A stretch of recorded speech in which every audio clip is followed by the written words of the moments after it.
Hello friends, welcome to WiFi study live. मैं संजीव राठौर आप सबका स्वागत करता हूं एक छोटी सी इंपॉर्टेंट इंफॉर्मेशन में। अब जबकि एसएससी एमटीएस का सबका एग्जाम हो चुका है, सबने अपने अपने प्रेडिक्शन दे दिए कि किसकी कट ऑफ कितनी रहेगी, क्या रहने वाला है। लेकिन उन स्टूडेंट्स का क्या जो कम से कम सही क्वेश्चन करके आए। अभी तो सबकी चर्चा हो रही है, किसी ने 22 किए हैं, किसी ने 20 किए हैं, किसी ने 23 किए हैं, किसी ने 24, कोई 25 में 25 करने वाला भी है। पिछली बार की कट ऑफ को इस कट ऑफ से कंपेयर नहीं कर सकते, क्योंकि पिछली बार की पैटर्न अलग था और इस बार का पैटर्न अलग है। आप सबको पता है कि अब आपकी मेरिट बनेगी तो सिर्फ आपके केवल 2 सब्जेक्ट से, वो है इंग्लिश और जीके। मैथ्स और रीजनिंग की बात करें तो मैथ्स और रीजनिंग केवल और केवल आपके क्वालिफाइंग थे, पास होना जरूरी था बस। नेगेटिव मार्किंग की वजह से, और नेगेटिव मार्किंग भी इतनी खतरनाक तरीके से रखी गई थी। अब स्टूडेंट कह रहे हैं, कोई कह रहा है कि मैं 22 करके आया था इंग्लिश में, कोई कह रहा है कि मैं इंग्लिश में जीके में 20 करके आया था, कोई कह रहा है मैं 25 में 25 करके आया, पेपर आसान था। अगर मई का पेपर देखा जाए, मई और जून की कंपेयर की जाए तो मई का था थोड़ा सा इजी पेपर, लेकिन जून का पेपर अगर हम देखें तो एक मॉडरेट पेपर के तौर पर उभर के आया है। जून में दोनों ही पेपर, चाहे आप इंग्लिश की बात करें चाहे आप जीके की बात करें, मॉडरेट पेपर रहा है। देखो, अगर हम ये बताएंगे कि एग्जैक्ट कट ऑफ क्या है तो आप मुझे उल्टा सीधा ही बोलोगे ये आपकी आदत होती है, क्योंकि आपके मतलब की बात ना करें, एक आध नंबर भी इधर उधर हो गया तो हर स्टूडेंट की अपनी उम्मीदें होती है और उनको करना भी चाहिए। भाई, आजादी है, आप अपने आप के विचार प्रस्तुत करने के लिए आजाद है। तो मिनिमम कट ऑफ क्या हो सकती है? मिनिमम का मतलब समझे?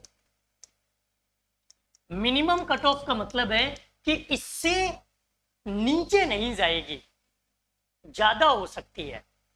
जितना मैं बता रहा हूं उससे कम नहीं होगी, इससे ज्यादा ही रहेगी।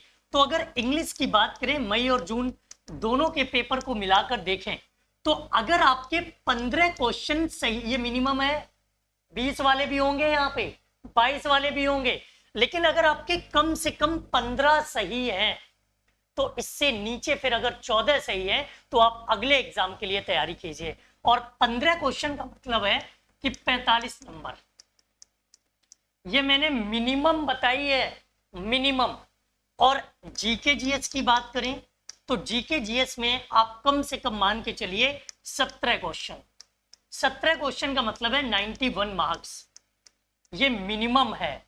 अब इनको जोड़ लीजिए तो 7 5 12, 3 32, 5 1 6, 6 4 10, 9, सॉरी ये 91 और 45, 5 1 6 और ये क्या 9 4 13, 136 मार्क्स, ज्यादा नहीं हो जाएंगे?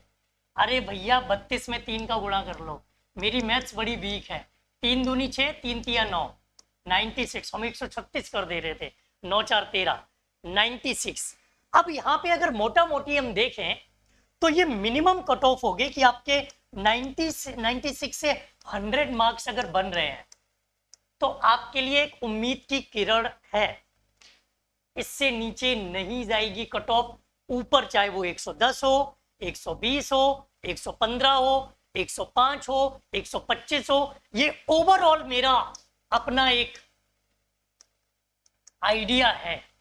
अब कैटेगरी वाइज देख लो तो 2 4 5 नंबर, 2 4 5 नंबर इधर उधर चलते रहते हैं, वो चलते रहेंगे। तो ये मिनिमम कट ऑफ है, इससे नीचे नहीं जाएगी। अगर इससे ऊपर है तो फिर आप ठीक है, सेफ जोन में है, सेफ है।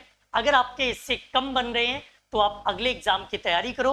अगले एग्जाम के लिए आप लोगों को ऑल द बेस्ट। देखो, बहुत सारे स्टूडेंट्स ऐसे होते हैं जो टिक करने में गलती कर लेते हैं, कहीं कुछ गलत होता है, कहीं कुछ गलत, कुछ ना कुछ गलतियां हो ही जाती हैं।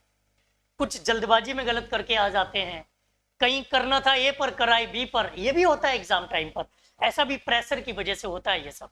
तो इन चीजों पर, सब चीजों पर ध्यान रख के मैं इस मिनिमम कट ऑफ तक पहुंचा, ये आपका सेफ स्कोर है। इससे ऊपर हो सकता है, इससे नीचे नहीं जा सकता। बाकी क्लासेस के लिए आप मेरे चैनल के साथ जुड़े रहिए। अगले एग्जाम के लिए भी क्लासेस हो रही हैं, चाहे वो सीजीएल हो, सीएचएसएल हो, एमटीएस हो, स्टेनोग्राफर हो, उनके लिए आप मेरे साथ जुड़े रहिए। थैंक यू, जय।